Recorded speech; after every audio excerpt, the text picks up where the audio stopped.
otra vez.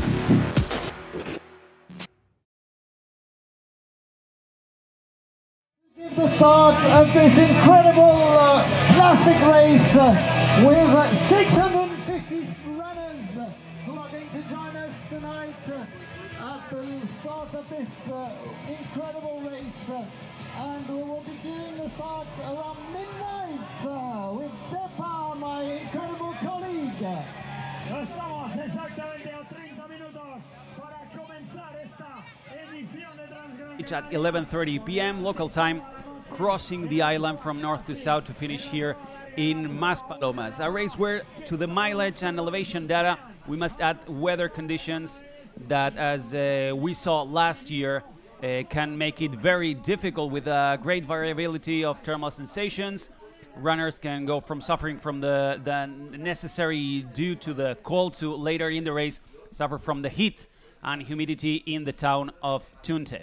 I'm Tom Morgenstern, here with me, Emily Schmitz, fifth position today in the marathon. Welcome, thank you for being here. Thank you. We have a great race ahead of us. Yeah, I'm excited. It's gonna be good. I bet a few of your fellow Americans in the race, especially Courtney. Yep. What can we expect from a race like this? I mean, I think it's always exciting to watch Courtney run. It's always amazing. You can't help but feel inspired watching her. She is so joyful, and you can see her enjoy the process of running, but also really digs deep. So for me, she's just an incredible athlete to watch. Is what we were saying before, that she's not competing, she's just running for herself, right? Exactly. I think you can just feel the joy when she talks about running and she talks about racing, and she talks about even how she trains. It's incredible. She's someone that's really inspiring to me, and I think a lot of athletes.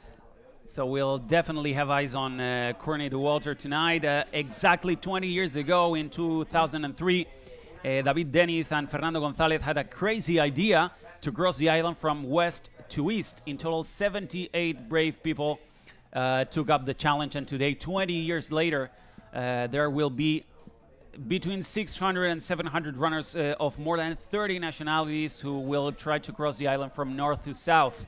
This is an historical race. Icons like Marco Olmo, Ryan Sandes, Seb Chagnot, or legends like Nuria Picas have won here. Today we will tell you all about the race, live for 2 hours now until 1:30 a.m. and tomorrow we'll be back at 7:30 a.m. To recap about what happened during the night. I'm really curious, how is running during the night? I mean, I think it's totally different. You have your headlamp, so you have limited vision. You can see maybe out in front of you, your feet. You can't really see anything else around you. It's hard to see where the competition is. You can't really see, unless you're seeing someone's light, you can't really know who's up ahead of you or how far they are.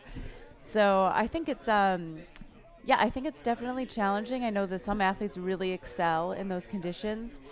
But you have to, in addition to being dark, you have to fight sleep and just going through the entire night. So how is the strategy here? How do they sleep? How do they rest? Because it's a really long race. It's 128 kilometers that can go up tomorrow until around 2 p.m. We expect the first man here, and maybe Courtney, we don't know. But it's a really long race, and it's not just physical, it's a very mentally challenged. Yeah, it's mental, and I think that some athletes maybe will take a little break, take a nap. And let's meet the top 10 men here. We have Shen, Andreu Simon, Pau Capell, Ionel Christian, Fotis Sismopoulos, Luis Fernandez, Miguel Arsenio, Jonas Rusi, Mario Olmedo, and Tyler Green for the top 10 men elite. Pau Capell, Transgrancanaria, and Pau Capell are two names that go hand in hand. He has 4 victories to his credit, the last one in 21. When he was crowned together with Pablo Villa, and he will try to revalidate that title. And now let's see about the women the top elite women participating today in this classic Transgrancanaria 2023. We have, of course, Courtney, Jasmine Lowther, Claudia Trems, Martina Klanklik, Dominique van Mechelgen, that's a difficult name, Katharina Hardmouth, Anna Carlson, Sandra Sevillano, Claire Banwarth, and Yasmina Castro. So the name here, it's of course Courtney, Claudia Trems also, she's coming really strong, right? Yeah. So Yeah, I think there's a lot of strong women on here. So Claudia Trems, the runner-up in the last edition, returns to test her strength again in the classic distance. She has achieved second place in the TDS last year and was also second behind Nuria Picas in Ultra Pirineo 2022. There's a few minutes to go, and we're watching the images how everyone is getting ready. And in a few minutes, we'll try to speak to some of the runners up there. But you've been in a starting line. Actually, today you've been there. What's the feeling? What goes on your mind? I mean, I think nerves, excitement, anxiety. You just, especially with a distance like 120 kilometers, there's so much that can happen. So, like what, for example? We have time. We have a lot of time. Just tell us. Yeah, I mean, I think it's a lot of time. So, you know, the race can change so much. People out front in the beginning could be back. They could drop. I mean, anything can happen during that amount of time. You have to run through the night. You have to battle sleep. You have to battle. You have to eat right. There's so many elements, and I think another thing at night is you have to keep fueling your body at a time that you're usually not eating. So that's just another added challenge. Yeah, and all the equipment that they have to carry with them, right? What's the main equipment they have to be carrying for a race like this? I believe for this one they have jackets, waterproof jacket, wind pants, long sleeve, gloves, hat. Like the cold kit, yeah. Right? Be prepared for the cold. Yeah, exactly. And then you also have to decide, am I going to eat? Am I going to bring my fuel with me, or am I going to stop at the aid stations? So a lot of athletes will have a bag full of food. Maybe they'll have poles, the headlamp. Yeah, and just safety gear in general. You know, you are out there. There are a lot of there's a lot of safety conditions in races like this, but you still are out in the mountain. You could get lost. Anything could happen. You could fall, have a tumble. So you also need safety conditions, safety equipment, so that you can be safe in the mountain. Yeah, actually, they have to bring their phones and their ID and etc. etc. Be ready. We're seeing the atmosphere there in Playa Las Canteras. Great scenery. Everyone is getting ready in the starting line, prepping all the equipment and getting their minds into the game. Yeah, the environment in the start line is so fun. I mean, aren't you nervous? Like it's yes. What do you feel there? I mean, it's you're nervous, you're excited. It's a mix of both of them. Yeah, and I think for these longer races, you have to. It's not like a short race where you could maybe race every once in a while. It's a long race. You've been training for months, maybe a year for this moment, and like I said, like anything can happen. You could be perfectly trained, all of your training went perfectly well, and you go out and you get lost, or you trip over a rock, or you start taking your fuel and you start feeling sick. Like anything can happen. You have no idea. So yeah, there we have the map of the course, starting in Playa Las Canteras, going up to Tenoya in the kilometer 11.4, then to Arucas. and then passing through Teror, another beautiful town here in Gran Canaria. And then we'll go up to Moya, El Hornillo, Artenara, and then go back to Tejada, a place where you've That's been there today, and from there it's pretty much the same course like the marathon. It's similar to the course of the marathon that you live today, but this is the map of the course that these runners are gonna start today at 12 in about 20 minutes. The classic race of this Transgrancanaria 2023. We're seeing Roque Nublo, El Garañón,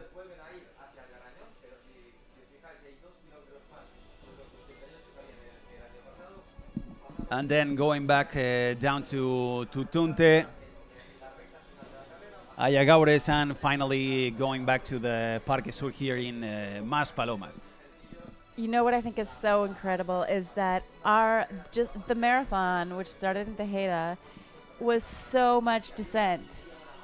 And they're Mostly descent, yeah. Mostly descent, and they're reaching that point towards the end of their race. Yeah. So I think a key for this race is really getting to that point with legs, because it's runnable and it's fast, but you have to get there in a good condition.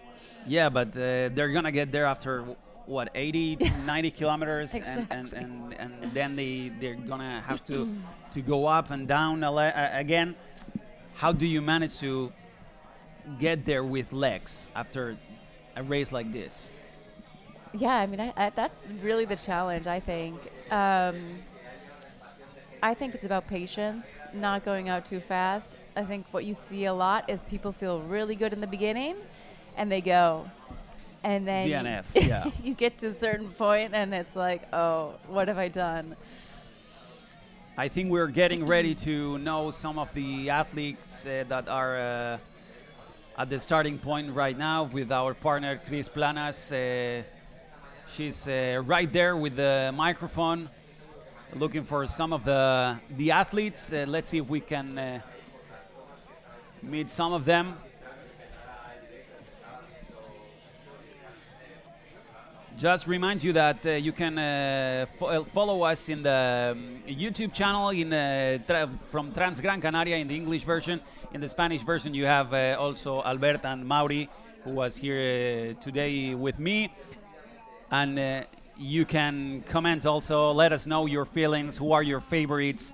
Would you do a race like this? Would you come here to the Transgrancanaria? And now we have Chris ready with some of the athletes at the starting line. Buenas noches desde las playas de las canteras.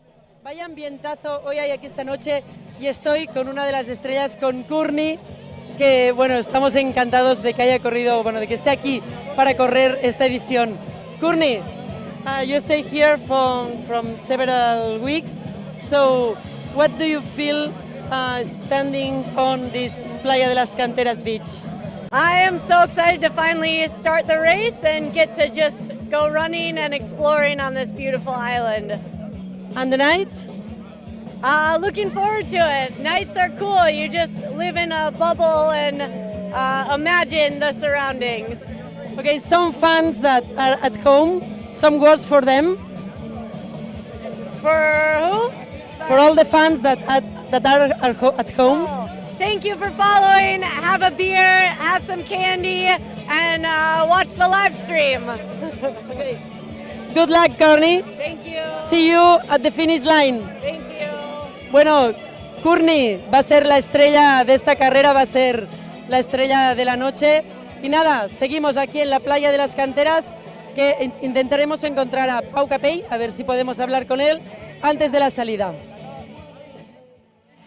Well, thank you, Chris. She was talking with Courtney. I mean, she's just authentic. I mean, she was so cool, so relaxed, and have some candy, and you're in a bubble when you're running through the night.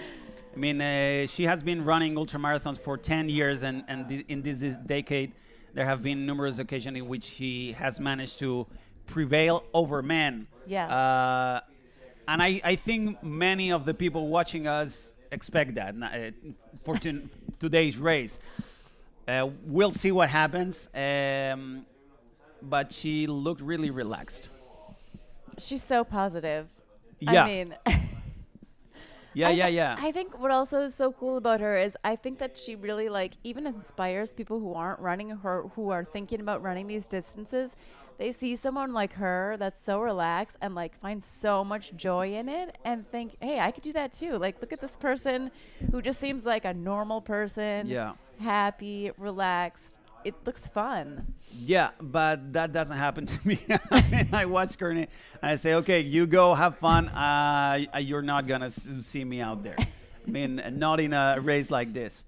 I mean, but she was really cool with the whole night thing. I mean, it was like part of the fun of the race. Yeah, right? and I think that's key. You know, if you're Yeah. starting out and you're thinking, oh, I have to run through the night, that's a long time. If you're gonna set yourself up thinking, I'm gonna suffer, I'm not Exactly. gonna like this, that makes for a long race. So we're waiting for our colleague Chris to find some of the athletes. She's trying to talk to someone. We're gonna expect to see Pau Capell before the start. He's also all eyes on him too. What do you think about Pau? Yeah, I mean, incredible. He has a long history here Yeah. with the race. So it'll be cool to see what he can do. Yeah, I think he's back trying to get that crown Yeah. of the classic of Transgrancanaria, and this year in 2023. It's a huge advantage to come back and run a race again and or just know the entire course. It makes such a difference. You know what's going to happen. You know how to pace yourself. You can have, and especially for him that's run it so many times, you have a strategy. I'm sure he's tried different things. Some things have worked, some things haven't worked. He's been able to organize it. That makes a huge difference. I think Chris is ready at the starting line to talk to someone. Let's see if she found the Pau or any other athletes.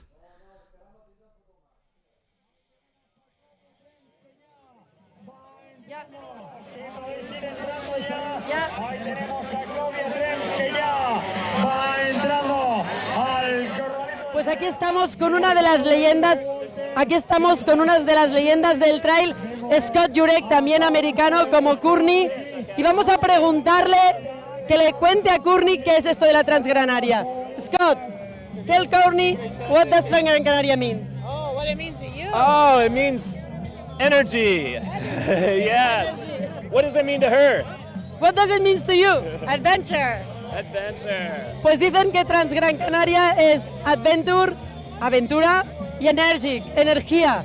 Aquí los dejamos que se están saludando y bueno, ya veis el ambientazo que tenemos por aquí. Scott, thank you very much for coming, really. Gracias. Y nada, pues seguimos con esta retransmisión en directo desde nuestros compañeros en el plató.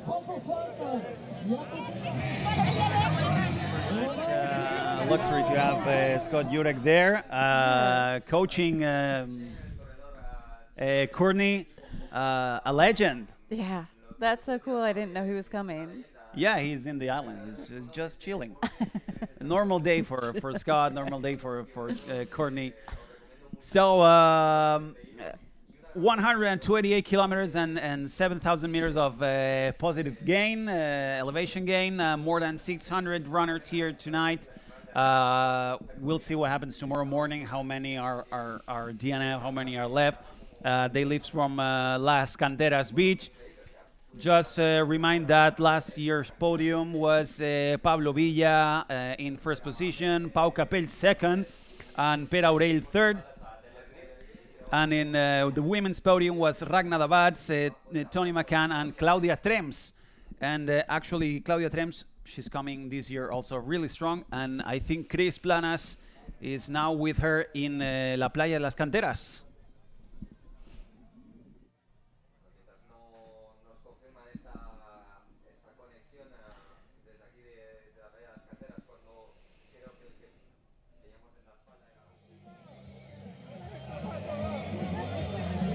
Estamos aquí.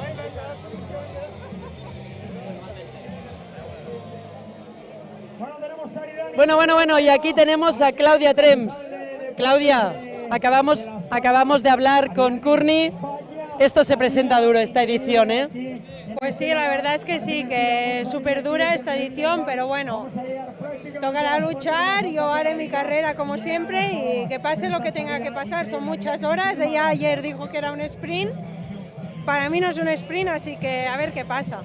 Oye, Claudia, te veo nerviosa, hay muchas rivales, pero yo creo que al público de casa le tienes que dar una de tus sonrisas y salir de aquí y hacer tu carrera.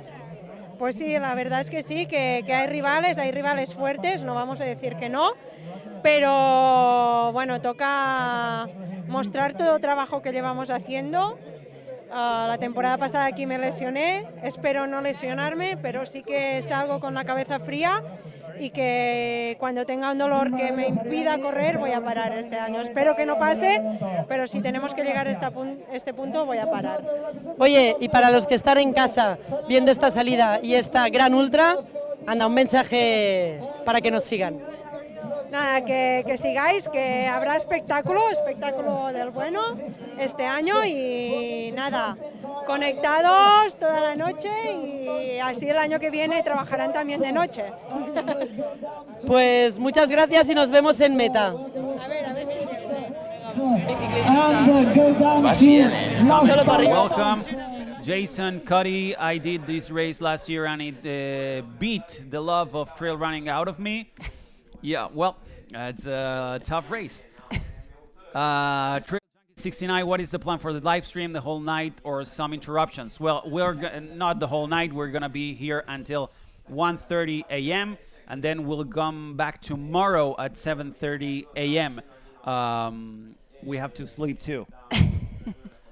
So that's the idea. That's the plan for the live stream. Just remind you that this YouTube link that you're in right now is for tonight. For tomorrow, you will have to go to another link. You have it on the YouTube channel of Transgrancanaria Classic.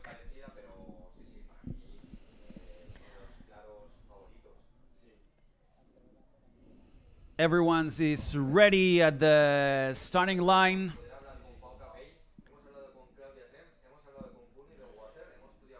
So this is an amazing race, the Transgrancanaria.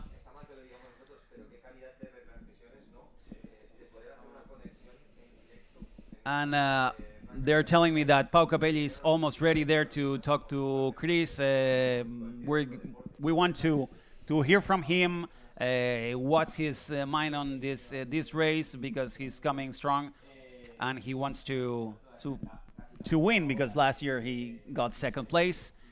And here it is. Pau, bienvenido. Gracias, muchas gracias. Oye, una cosa, yo creo que lo que todo el mundo se pregunta es si Courtney va a hacer top 5. Eso es meterle una presión a la pobre que es durillo, correr así pensando solo eso. Tiene la capacidad porque es muy buena, así que, hombre, puede ser histórico. Y hoy hablemos un poco de la carrera que vas a hacer tú. ¿Cómo vas a afrontar la noche? ¿Cómo vas a afrontar todos estos rivales que tienes aquí? Y bueno, ¿cómo esperas que sea este recorrido de 128 kilómetros hasta llegar a Expo Meloneras, a la playa Maspalomas? Más o menos ya me lo conozco, o sea que no hay mucho secreto. La verdad que bueno, es una noche diferente a otras carreras porque cambia mucho el tiempo y bueno, hoy parece que puede aguantar, así que a ver qué pasa en esta edición. Pero bueno, ir a mis tiempos, que es intentar llegar a meta a la 1:30 del mediodía de mañana, y con eso estaremos contentos. Nosotros también de verte allí, ahí estaremos. Gracias. Muchas gracias por atendernos y oye, muchísima suerte. Muchas gracias, a disfrutar.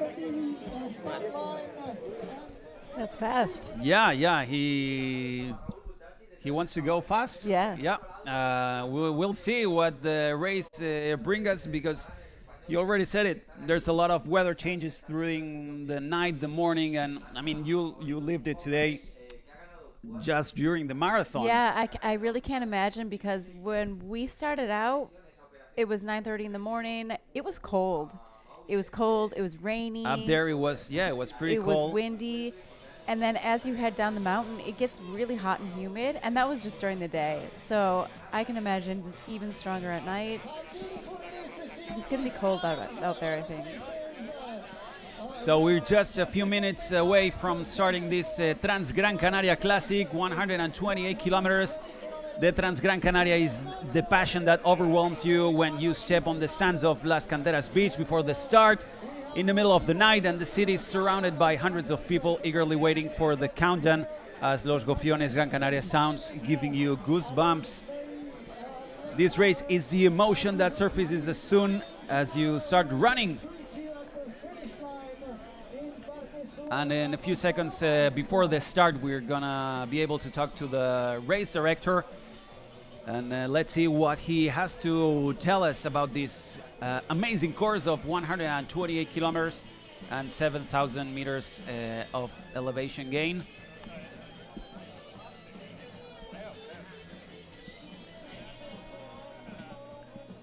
Everyone ready? We can see the images of the athletes concentrating. About 3 minutes to go, more or less, in La Playa de las Canteras in Gran Canaria in this new edition of Transgrancanaria 2023. 20 years after the first edition was held here.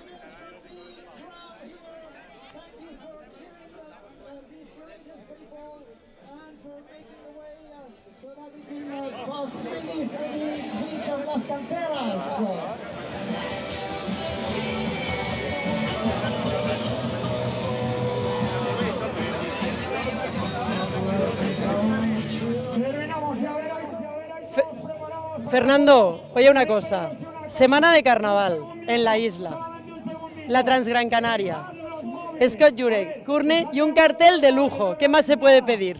El tiempo que tenemos, yo creo que no se puede pedir mucho más, un tiempo que ya nos merecíamos después de 2 años de un poquito de lluvia, y esto, el público y un espectáculo que vamos a tener hoy increíble. Oye, para la gente que está en casa, cuéntale por qué en Gran Canaria somos ricos. Pues porque vivimos en el paraíso, porque vivimos con felicidad y porque con poco tenemos para ser felices, y eso es, somos ricos. Señoras y señores, aquí son ricos. Nos vemos en la línea de meta.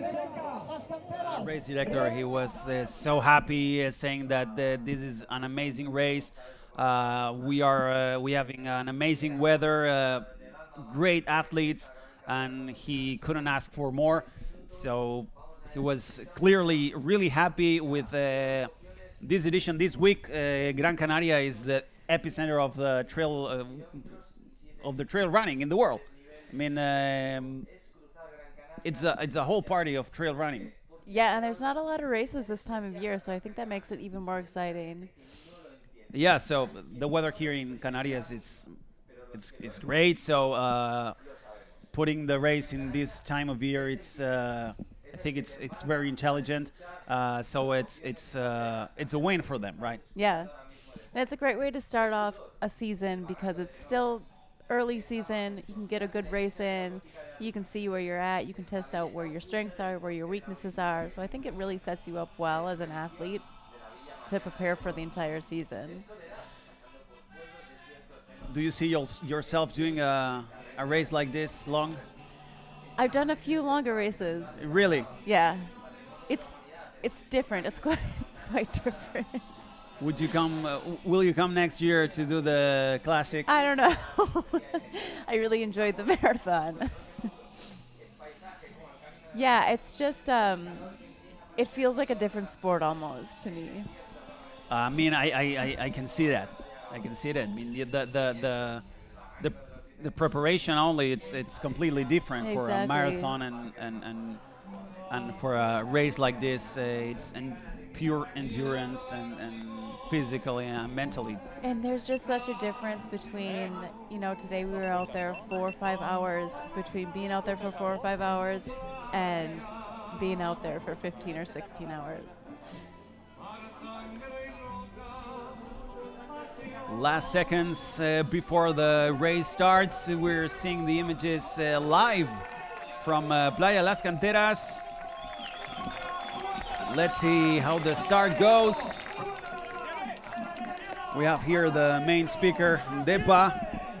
I also want to say, Depa is an amazing person. I don't know.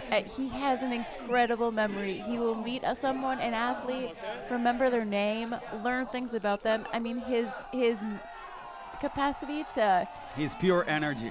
Exactly. He has so much energy. It's incredible to watch him. Yeah. There we go. Transgrancanaria Classic 2023 is on in Playa Las Canteras.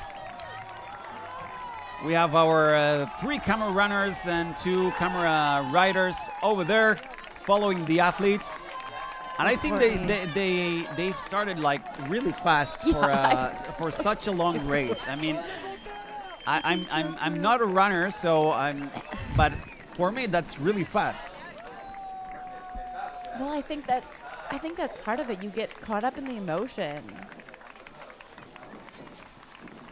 And that could be a mistake for some people.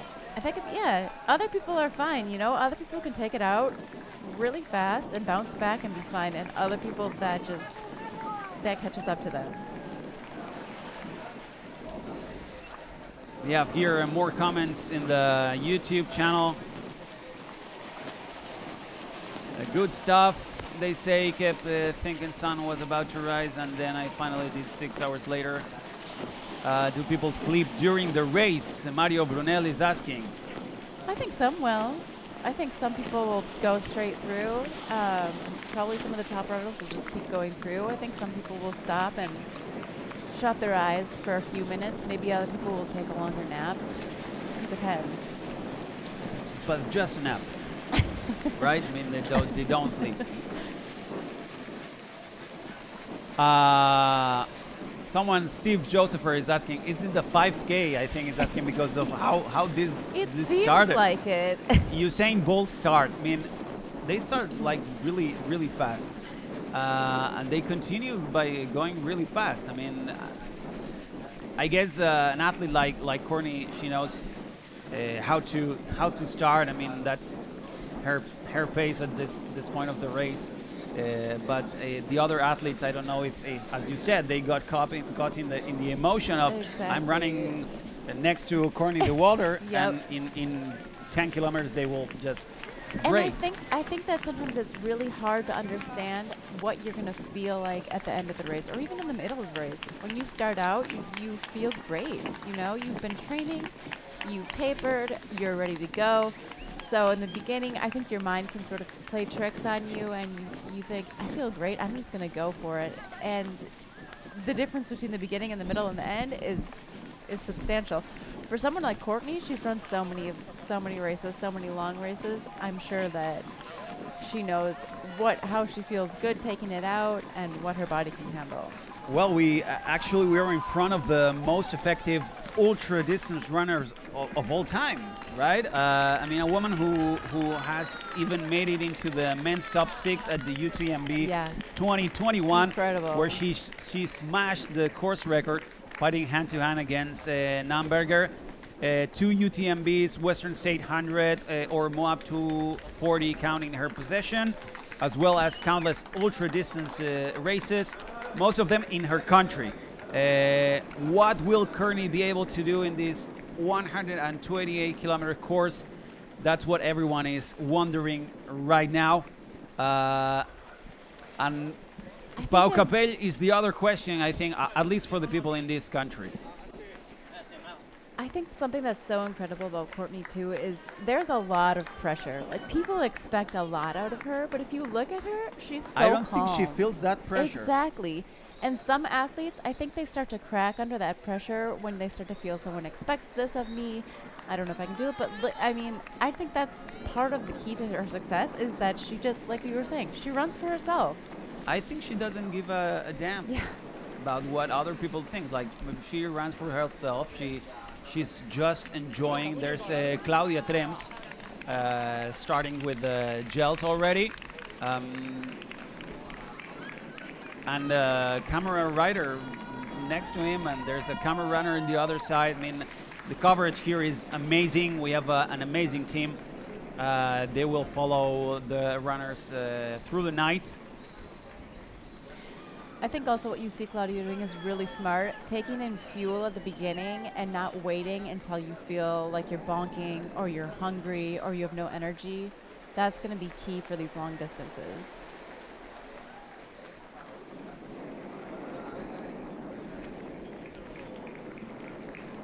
There's Abel Carretero, one of the other runners to take into account. We have many athletes here. As we said, Pau Capell, Fotis Thismopoulos, second participation of the Greek, double champion and recordman of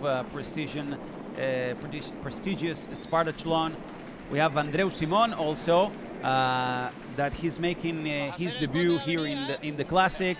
After a complicated time last 2022, he resurfaced with good results such as his triumph in the Spanish Championship, in Valdaran, and a sixth place in the CCC. And now we are watching Pau Capell. Let's remind, he won the UTMB in 2019 by practically running alone the 100 miles of this prestigious race in your hometown, Chamonix. And now he's already taking a clear lead after 6 minutes of this very long race.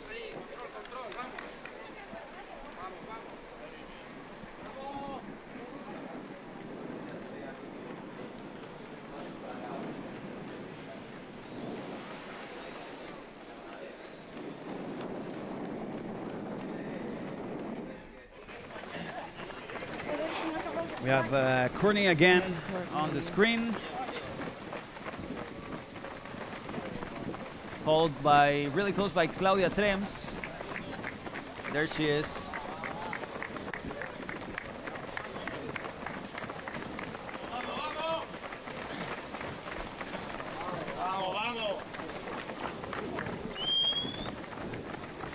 They are still going pretty fast at this point of the race.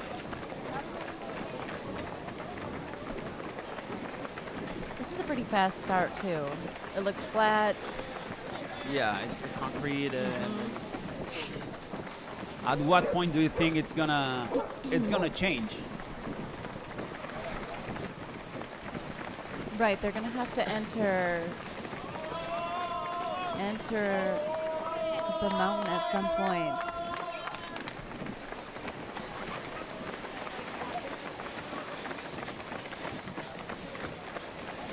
There's a lot of climbing in this race too.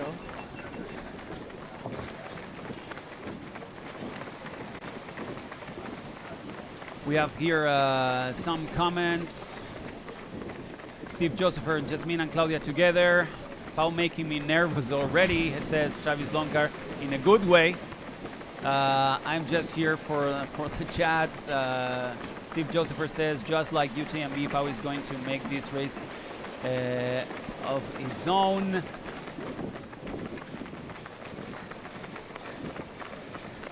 Pablo Araujo says Courtney is gonna make 8th of the general.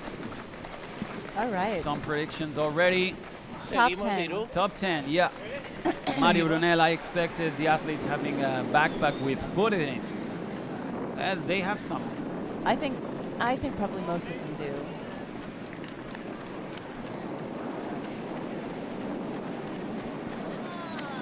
There are a lot of aid stations, so maybe some people are counting on their crew or the aid stations for food, but I'm assuming that a lot of people have gels and just food. We're seeing right now Pau Capell and Jiasheng Shen taking the lead with a pretty fast pace.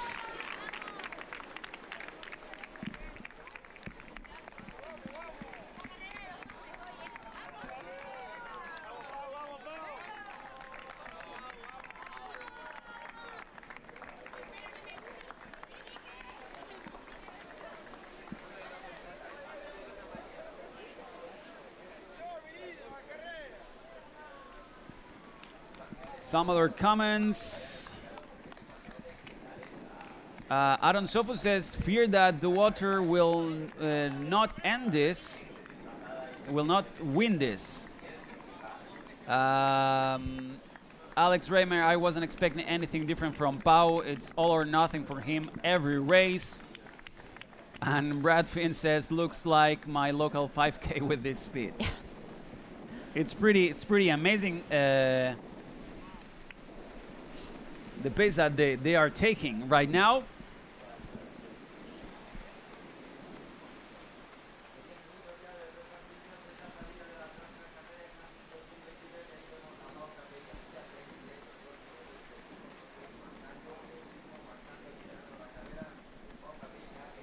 So 10 minutes after the race started, we have here Pau Capell followed by Jiasheng Shen. The first time he runs in the Transgrancanaria, considered the best Asian runner at the time. Jiasheng was made last year with a win in the European events such as the Eager Ultra Trail, as well as finishing fourth at the CCC and third at the Lavaredo Ultra Trail.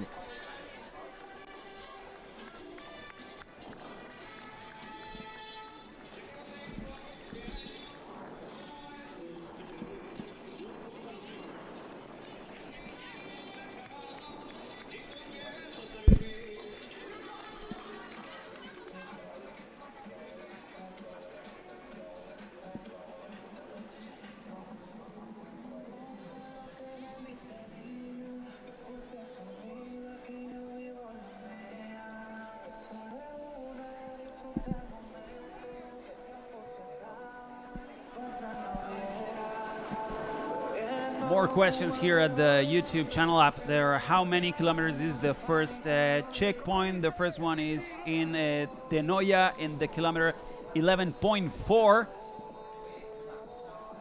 This is great, just people out and about on Friday night, and boom, 128 kilometers ultra comes blazing past.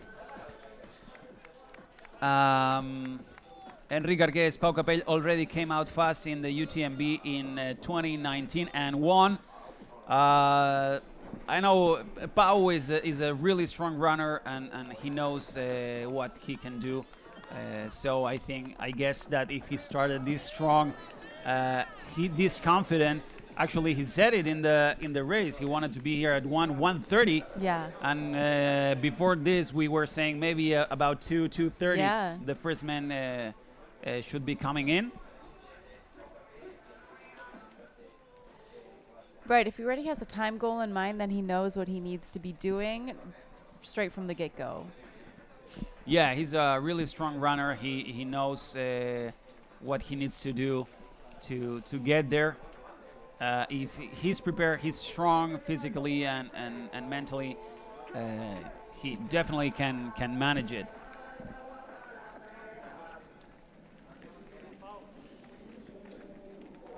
Fantastic low light video, says the ancient runner. I see some poles coming out.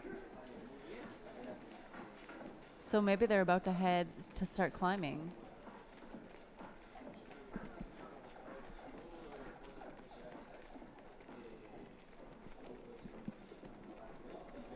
Yeah, the men have left the town and are starting to head to the mountains.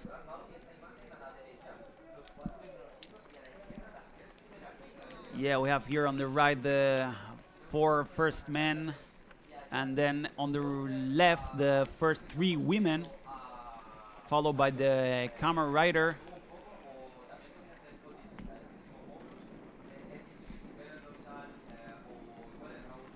Yeah, it's kind of difficult to see who is who with this light. It's a little bit dark. Thomas Haydon is asking, will this stream will be going for the whole race? Again, no. We'll be here until 1:30. It's 1 hour and 15 minutes more. We're gonna be here, and tomorrow we'll be back at 7:30 a.m. local time from the Canary Islands. You have another link for tomorrow to watch the live stream, and we'll be pretty much all day tomorrow. We'll get the recap in the morning. Yeah, we'll get the recap in the morning. What happened during the night? We'll see if there were any DNFs, if well, all the important stuff that happens through the night. There's Courtney. All the drama. Yeah, all the drama. Courtney is actually pretty easy Courtney's to easy see to and- identify. Yeah, and there's Claudia There's Trems Claudia. taking Out in the front. lead. Yeah. For now, but actually, after watching the race today, the marathon race, that happened, a lot of things happened there, and it was a 45K. Yeah. Here, I mean, she's taking the lead now, but who knows what can happen in a few hours. Yeah, a lot changed in the marathon, so think about what can change in 128. Exactly.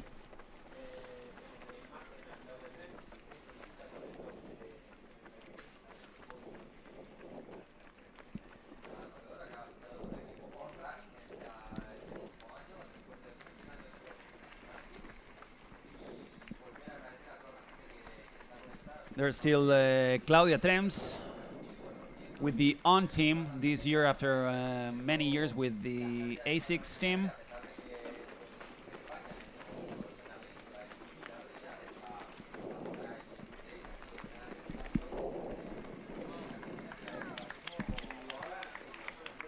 It's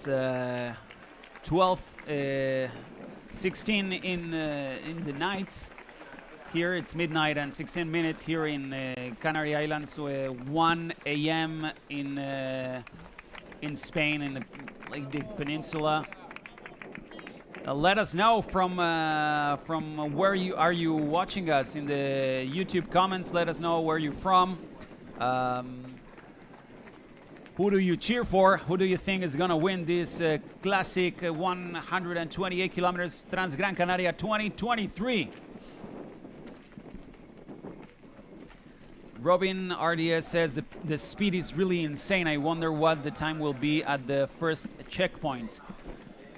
We'll see. They have still about 10 kilometers ahead of them until the first checkpoint in Tenoya. Is this Jasmine that we see here from the North Face?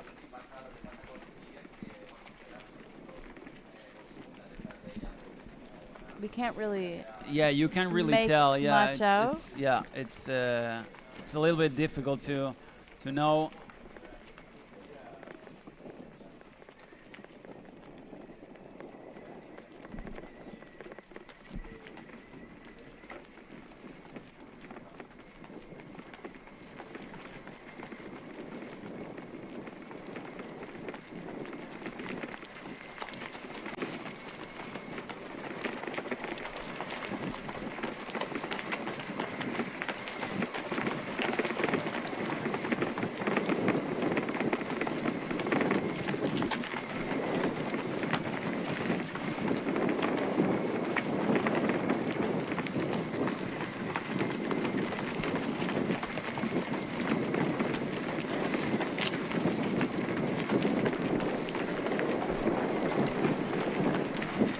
Looks like the women are now entering. They've left the town. Yeah, now they're entering the trail. Maybe in a few more meters. It's really hard to see what's really going on there. We only see the lights from the camera riders and the runners. As Courtney says, it's a bubble. Yeah. You have to figure out what's out there. You can't really see. I mean, I can imagine it should be pretty amazing to run in those conditions. Yeah. Yeah, I think if you can get into night running, I think it can be pretty fun.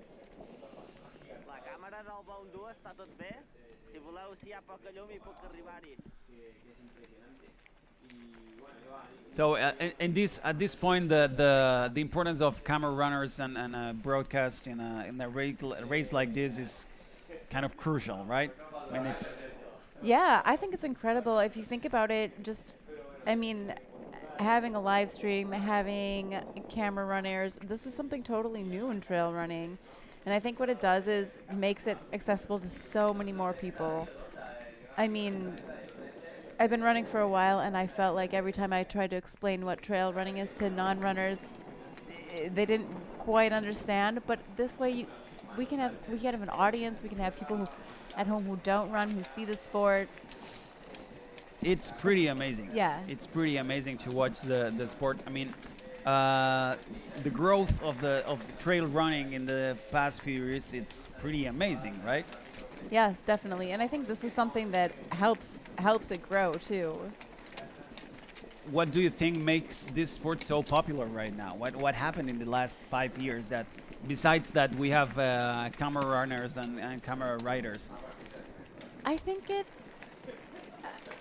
different than, if you think about road running. I think it's a completely different sport, and I think that people who maybe they're not so attracted to road running, but they like being out in the mountains, or they like hiking, or they like getting out for long periods and just seeing how long they can run or walk for. It's completely different than going for a run down the road, right? Yeah, definitely. It's an adventure, and I think what the sport makes it so that it's safe, right? It's because maybe you're not going to go out and do 128 kilometers by yourself, but if you have a race and there's a group of people and there's conditions that make it safe for you, maybe you're more inclined to do it.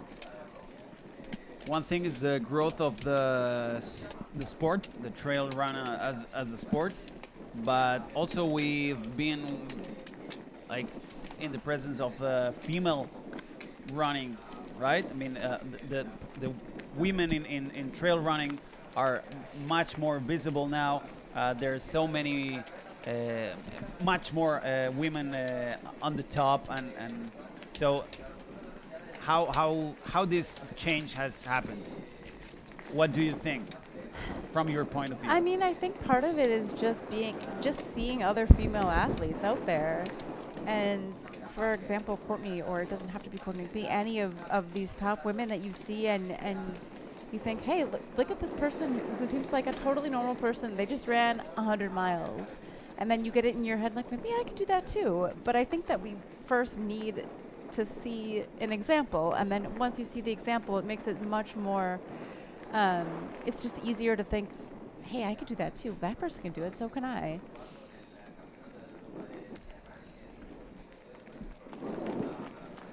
I also think, thinking about the growth of the sport, trail running requires different tools. Maybe you're not the fastest road runner, but you could be strong in the mountains. So I think that it attracts more people because of that too. You need totally different skills.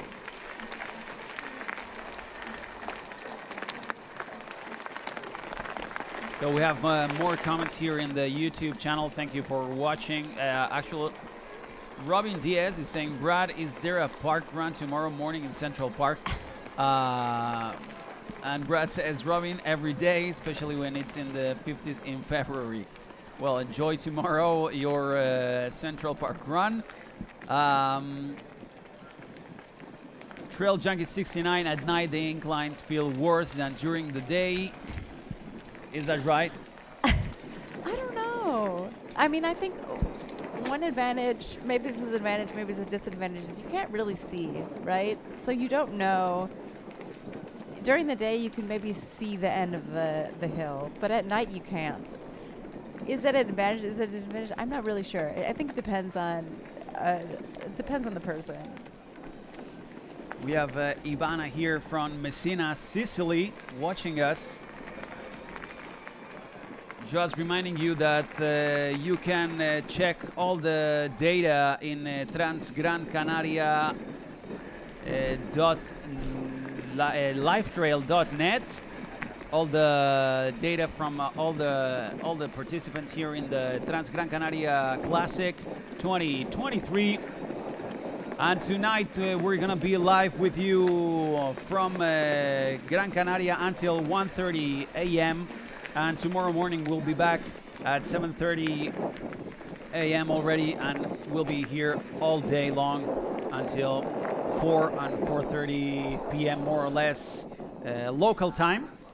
to see what happened during the night, what happens again during tomorrow, what happens with Courtney, what happens with Pau, that wants to be here at 1 p.m., 1:30 p.m. more or less. We'll see what's going on now. We're watching like the pace is getting calmer after they took the trail of this race, the beginning of this classic 128 kilometers race.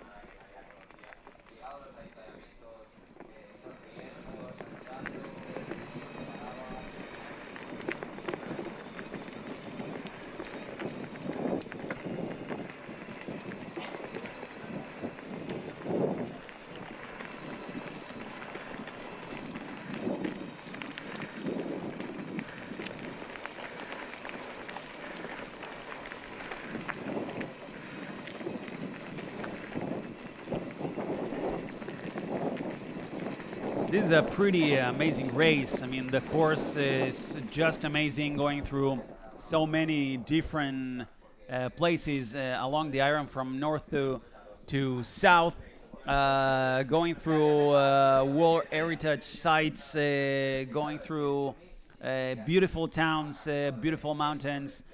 You've seen it from the inside. What do you feel about this course?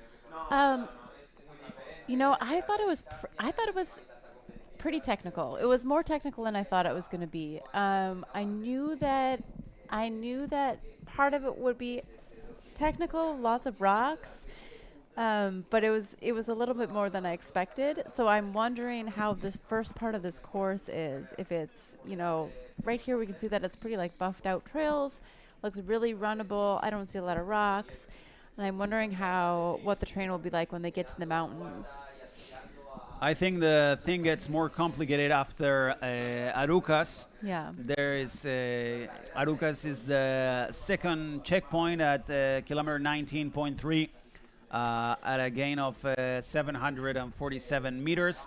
I think from there it's gonna get a little bit more steep, more complicated for them because it's gonna be more into the night, and then it goes up and down all the time. And one thing that I felt today is that it's fast. It's a fast course. You can run fast, but there are a lot of rocks. So one thing that I noticed is just you have to be really attentive. You have to really be paying attention.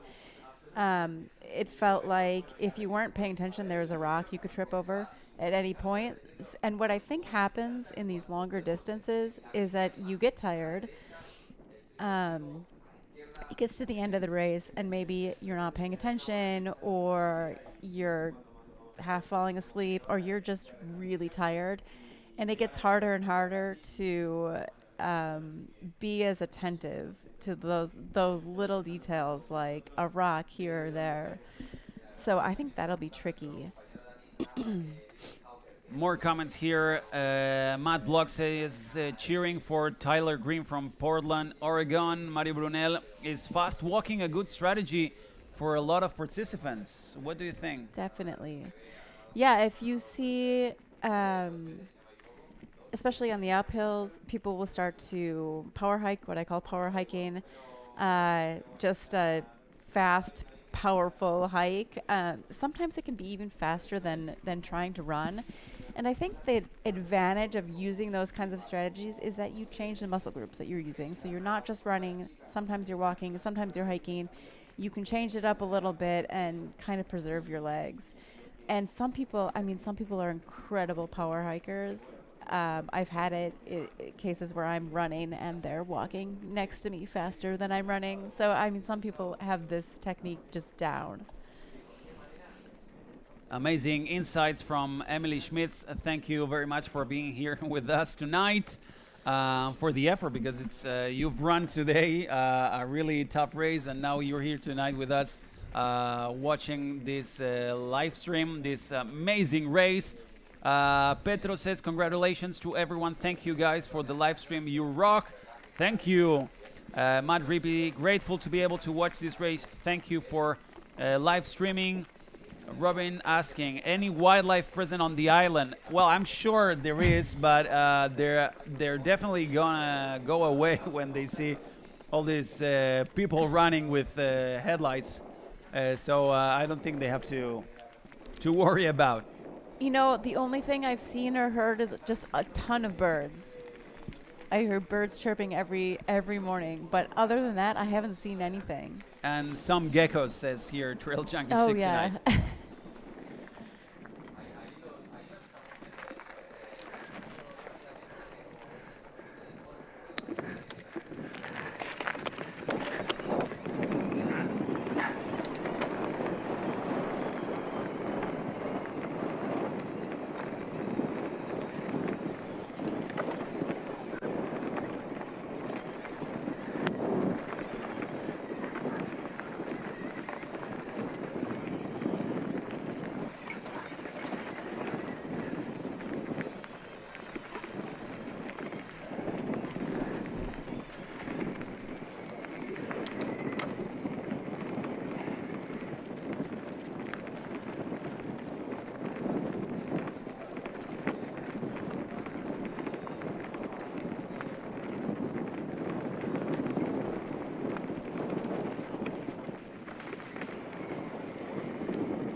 Hear in the background people cheering.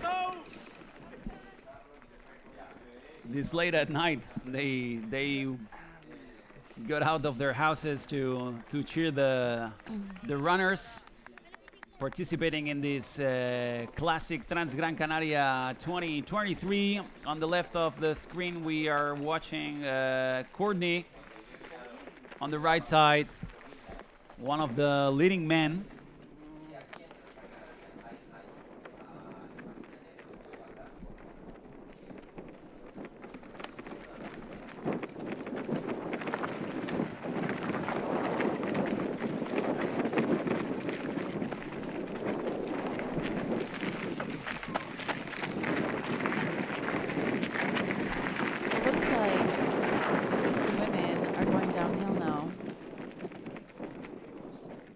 Yeah, and the men maybe are going up. Do you think are already arriving to Tenoya? Yeah. Because it looks like there's a slight downhill and then they get to the first point. Yeah, but I think they're already 32 minutes and this is in the kilometer 11.4. Maybe it will take them a little bit more to get there.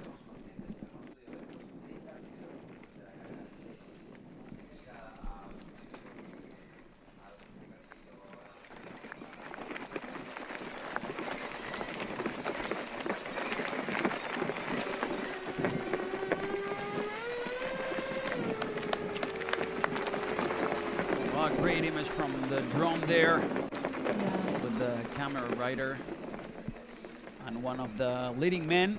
I cannot tell who it is from this point of view. That's a cool image.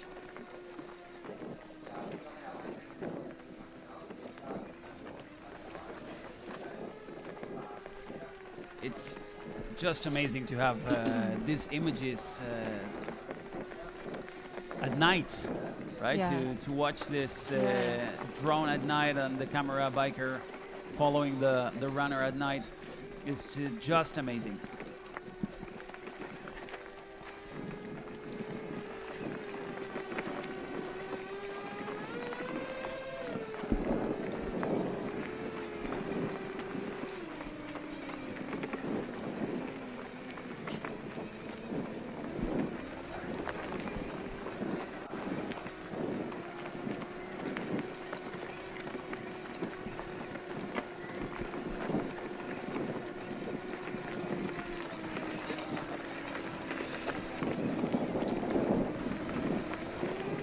Amazing job from the broadcasting team with this 2 drones we have out there, 3 camera runners, 2 camera riders.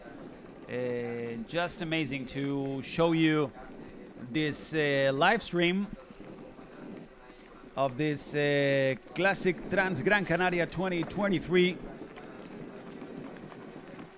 that started 35 minutes ago from Playa Las Canteras, and it's going to take the runners from the north of the island down to the south, where they will arrive here in Parque del Sur Maspalomas.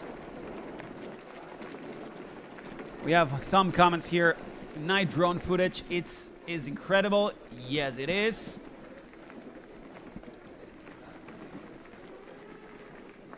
What equipment is mandatory, are they asking? We covered that. Do you want to talk about it again? I'm assuming they have the cold weather kit, which was wind pants, long pants, a long sleeve, technical, gloves, a hat, and a rain jacket. Plus the other, a space blanket, some bands, just other basic materials for safety. Yeah, actually, all this information is available on the website of Transgrancanaria. The cold kit, it's part of the mandatory equipment. Hot gloves, windproof trousers, thermal T-shirt, long thermal pants, and then of course the race bib, the ID, emergency blanket, mobile phone, water containers, useful deposit for drinking at the aid station, headlamp, red tail lights, plenty of food to eat throughout the race, breathable waterproof jacket, cap, bandana or similar, and cash. Yes. In case you need a cap, right? Yes.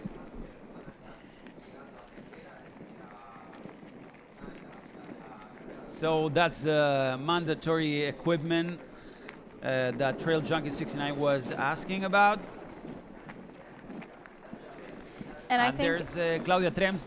I can identify Claudia Trems. That's easy, and you can see her ponytail. Yeah.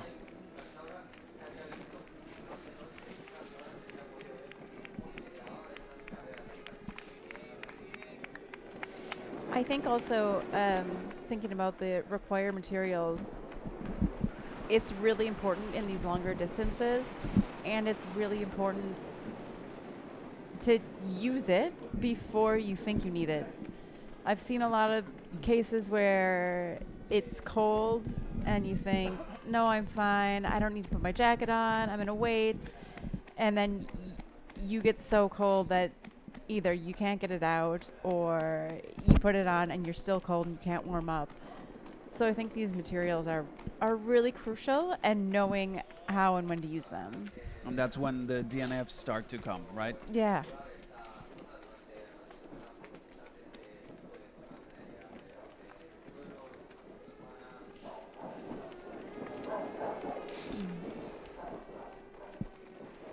We can hear the drone.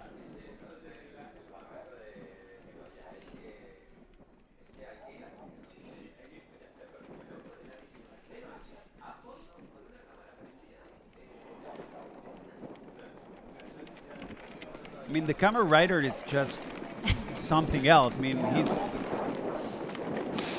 he's just riding his bike on that small trail in the dark. In the dark, without just with that. Man, he's a pro. I mean, amazing. It's so incredible.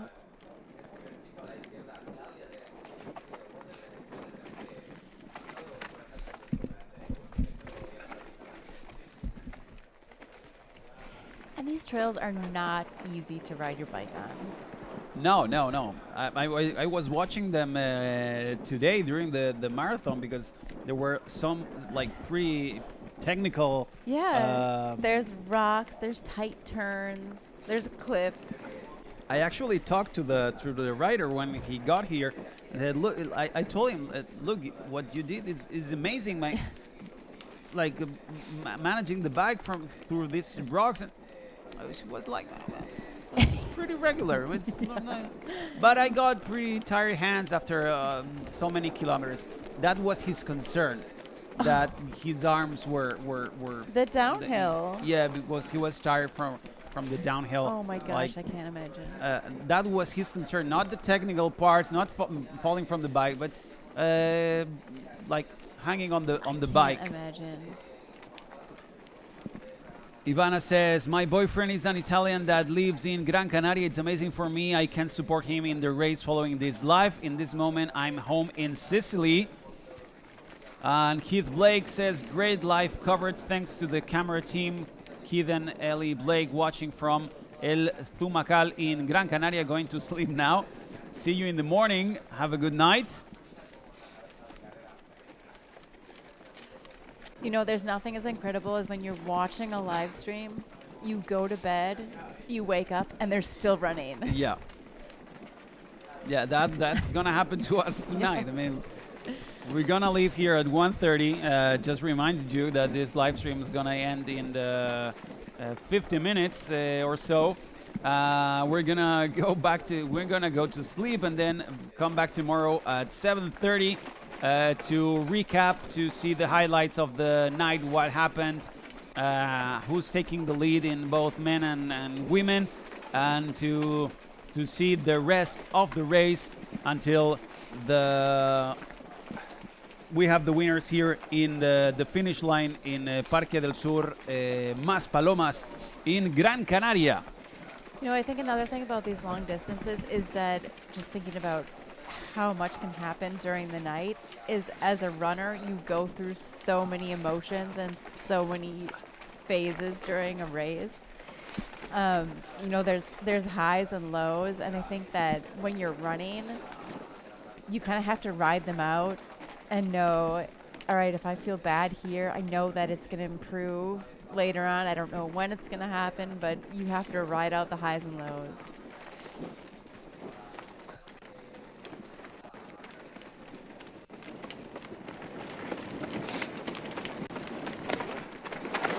They're asking about if we have a link for the live results. You can check them on transgrancanaria.livetrail.net. I just put it on the chat for you to go. You have all the information about the runners, the checkpoints, the results.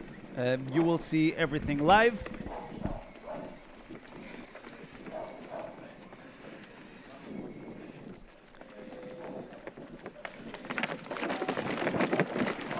I think that from the left is Fotis Sisipopoulos. Yeah, that's Fotis. The Greek runner.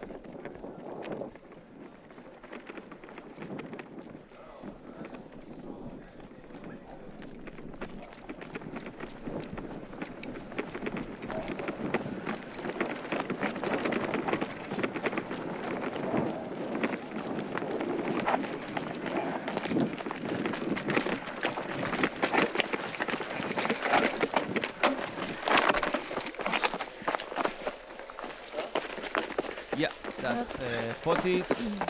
Sorry.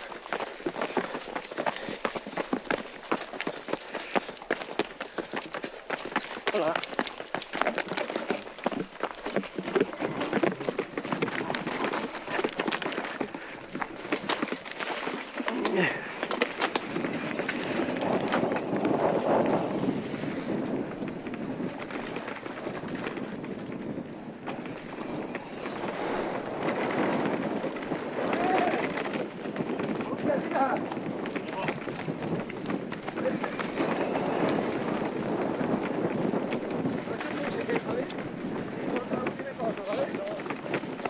The runners are heading to the first checkpoint in Tenoya after the kilometer. It's at the kilometer 11.4. After that, they will go through the first town that the race passes through the night, which is Arucas, and then another town called Teror. These are both in kilometer 19.3 and the 31.6.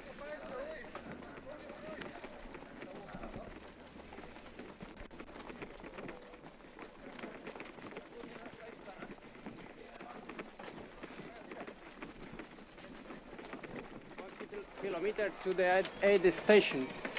8 kilometers? Two. 2. Oh. One, sorry. One. Oh, they're close. Yeah, they're really close. He said 100 meters to the aid station, to the first aid station. So they are arriving to Tenoya, which is in the kilometer 11.4. 373 meters elevation gain.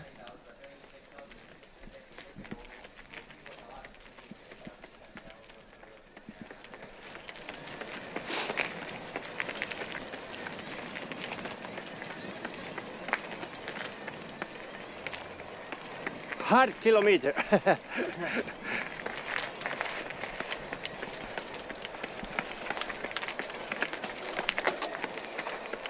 It's also great to hear the sound of the runners there and the conversations they have with the camera runners.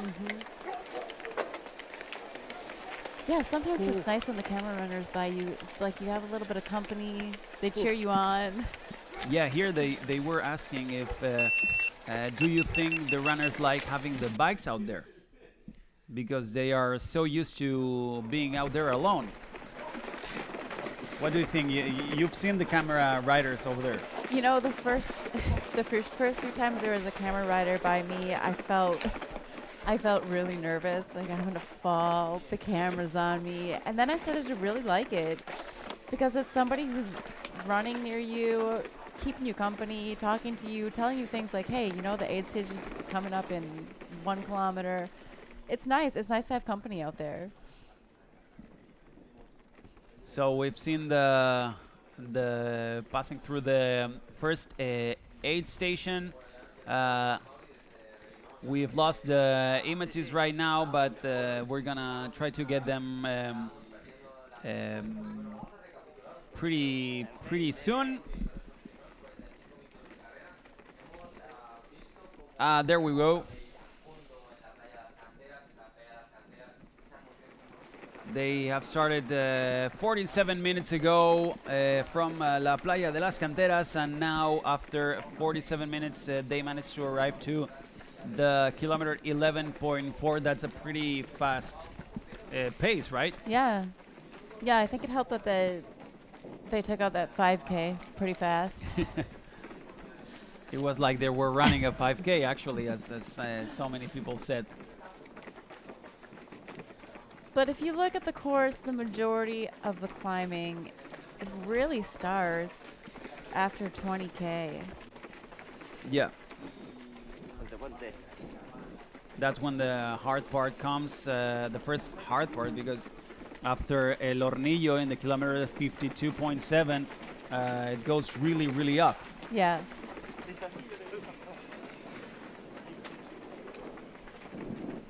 They will be at 3,137 elevation gain.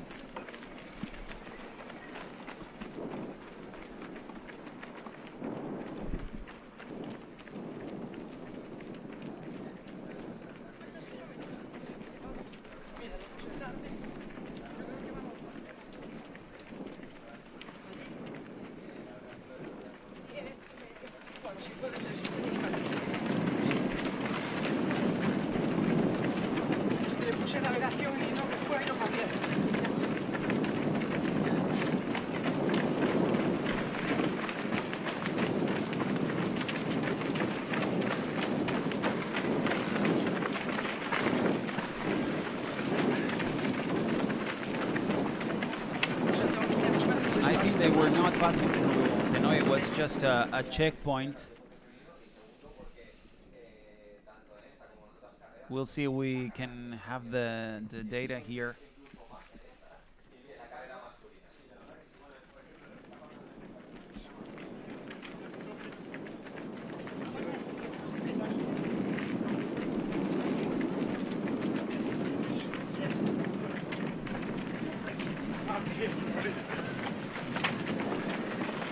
I think here there's the top women. Maybe I think that's Claudia, right? That's Claudia Trems. Yeah, that looks like Claudia. Yeah.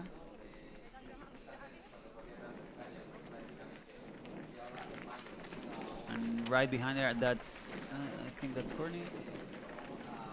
It's really difficult to Some tell. front headlamps here. Yeah.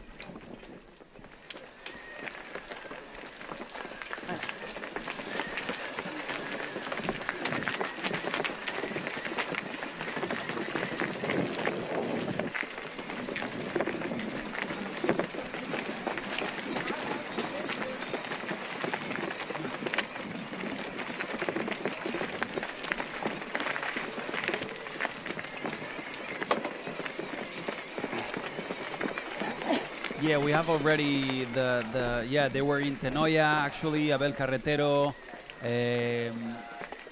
Shen and Fotis and Andreu Simon passed through there at like 2 minutes ago.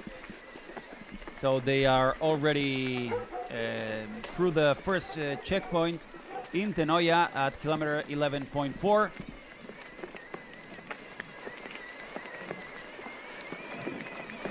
Looks like Pau Capell didn't make it there yet, or maybe it's something with the signal that we're not receiving it correctly. But if you look, it's already changing. Yeah. We're only 11K into the race. Yeah. It's already changing, and it can change much more Right. in the next few hours. So I'm not getting any ideas. D'aquí poc us deixem, ja? Vale. Ens veurem a les 6. Okay. The camera runners are telling Claudia that in a few they will leave and they will be back at 6 a.m. with them. So that's when this live stream is gonna end tonight, when the camera runners they decide to go home, get some rest. To get some rest, well deserved. We're gonna go to and come back tomorrow morning. It looks like there's a nice front path. Yeah, we have Abel Carretero, Jiangshen Shen, Fotis Tissimopoulos, Andreu Simon, Pau Capell, and Raúl Butasi all together. They passed at like 4 minutes ago from through Tenoya. And then we have Arthur Joyot, Jonas Russi, and Tyler Green together. And then Ionel Cristian, Mario Olmedo, Marco Bonfante, Morgan Pile, Miguel Arsenio also together. So right now there are 3 different male packs on the top of the race. And we're expecting for Courtney and Claudia, there's Claudia Trims, arriving to Tenoya. So in a few minutes, she will also going through this first checkpoint. First hour of this very, very long race. It's always so cool to go through little towns when the locals come out and cheer on the race. There's Courtney.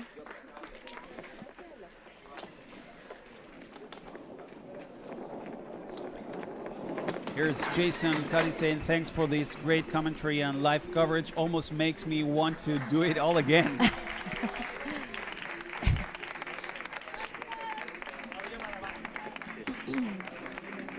Yeah, I think it's common when you finish a race and you think, I'm never going to do that again. And then about an hour later, it's like, you know what? I think I'm going to sign up for another one. I think that happens with so many sports. I mean, I was telling you that I'm a swimmer. I love to swim in the ocean, and every time I did a race, I said never again. And the next day I was eager to go back into the water. So totally. It happens with any sports, like mixing nature and sports, and it gives you. I mean, makes you want to be there all the time. Yep. And what I love about this sport is like it's for everyone, because I was watching the end of the race today. After more than 10 hours, people still still coming here. Yep. And the profile of the people was like regular people. I mean, they were not athletic. They were not. I mean, I'm sure they prepare for this, but they just came here to enjoy the mountain and enjoy the sports and the ambience here. The atmosphere is amazing. Just for that, it's worth it. And I think that's what trail running also offers. You don't. I think people ask me all the time, do you have to run the entire race? And I say no, and that's probably not advantageous. You should probably be walking at some point. You'd probably be hiking at some point.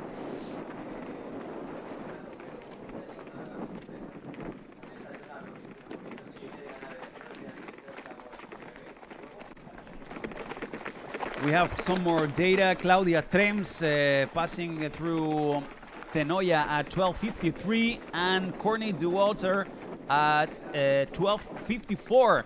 So right now there's like a minute gap between both of them.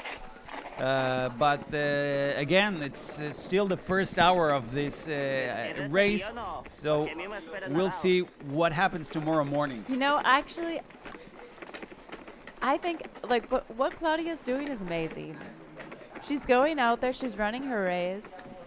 Everyone knows, everyone has this belief in Courtney. She's won every race she's entered for the past, 4 years. So to go out and go in front, I think is really brave. I think it's incredible. So the top three women, it's Claudia Trems, Courtney Dauwalter, and Jasmine Lowther. There's a minute between the three of them. Claudia passed at 12:53, Courtney at 12:54, and Jasmine at 12:55.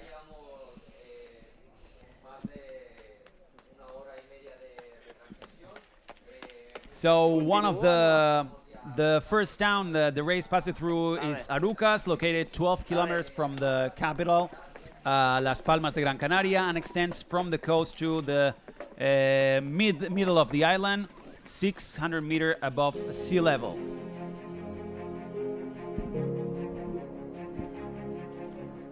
Bueno, después de más de 8 años participando y colaborando, en este caso apoyando, ¿no?, a la Transgrancanaria, con más de 600 participantes que pasarán por Arucas, creo que es importante, ¿no? Una prueba atlética deportiva de máximo riesgo, porque los deportistas, pues, entre la nocturnidad también, pues, tienen sus dificultades.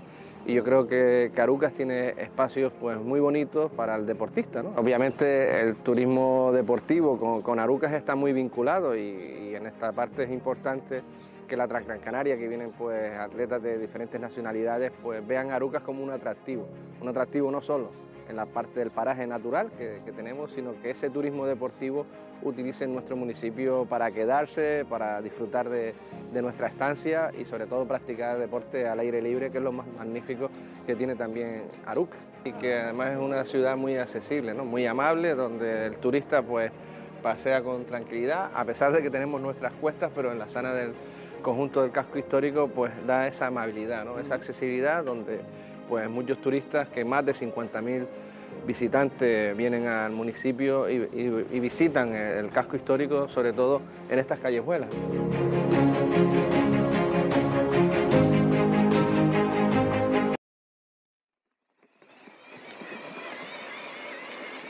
Arucas, the runners will go through. Another town located about 20 kilometers away from the capital is Terror. It's a town in the Midlands to the north of the island of Gran Canaria, once of the most ancient settlements of the island. Actually, the town of Terror is highly symbolic for the islanders, as it is home to the Basilica de la Virgen del Pino, Our Lady of the Pines. Is the patron saint of the Canary Islands and a religious reference point for the generations of Canary folk. It's considered to be one of the prettiest villages on the island. Don't leave Gran Canaria without visiting it. I don't know when you leave. I haven't seen it yet. So check it out. Now we're gonna watch it. What's Terror about?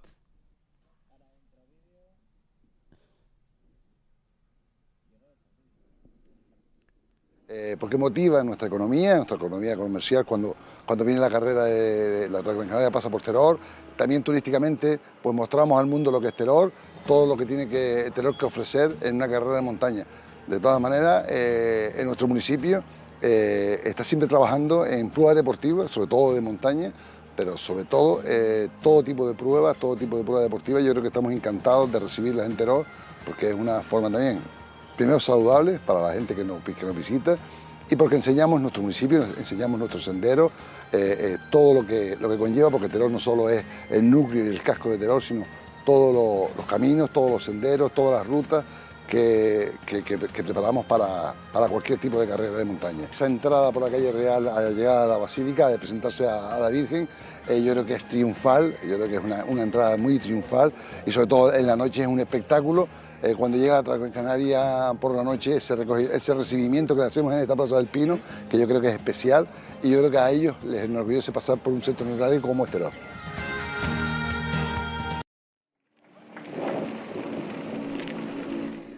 So these were two of the most beautiful towns of the island. The runners are going through tonight. So you didn't have the chance to visit any of them? No, I've only seen Maspalomas and Tejeda. And Tejeda and what's And in the middle? between. Everything between. So for how long are you staying in the island? Until Monday. Until Monday. So you have till tomorrow and on Sunday to visit. Will you do some tourism here in the island? Yeah, I mean, actually, what I have seen is it's incredible. It's really interesting how much it changes, even from Maspalomas to Tejeda. It's like a totally different island. Yeah, definitely. Even in the same coming from the airport, which it's everything I've seen. It's the airport and Maspalomas, and I didn't have time for anything else.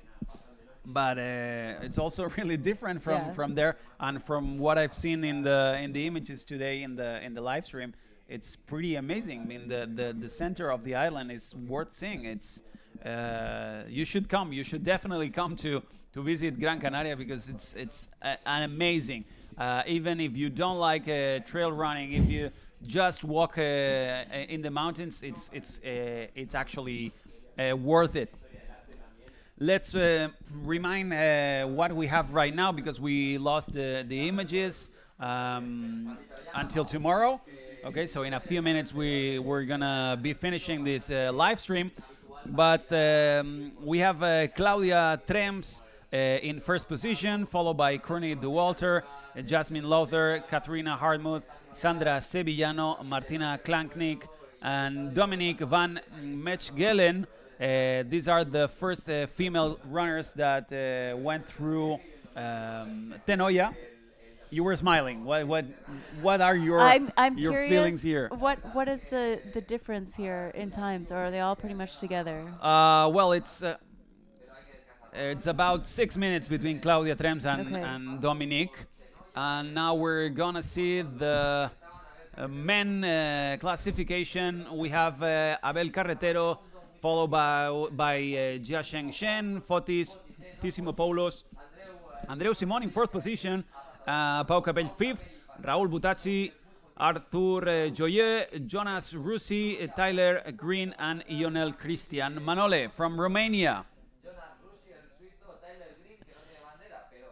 So on the top elite men, pretty much what we expected.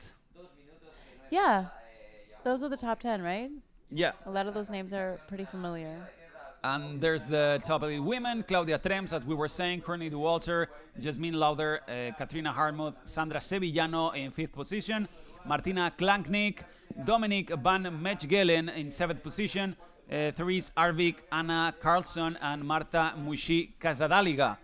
So three Spanish on the top 10. Then we have Courtney from the States, Katrina from Germany, Martina from Slovenia, Dominic from Belgium, sorry, and Therese from Norway, and Anna Carlson from Sweden. I am so excited to wake up tomorrow and see what's happened and what's changed. You can stay here watching all night if you want. No, I'm just kidding, because we have to go right now. We're finishing this live stream for tonight. We're coming back tomorrow at 7:30 a.m. local time. Look for the Transgrancanaria YouTube channel, and we're really excited to wake up tomorrow and see what happened through the night of this amazing Transgrancanaria Classic, 128 kilometers. Thank you for watching. We hope to see you tomorrow.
Gran Canaria es tuya.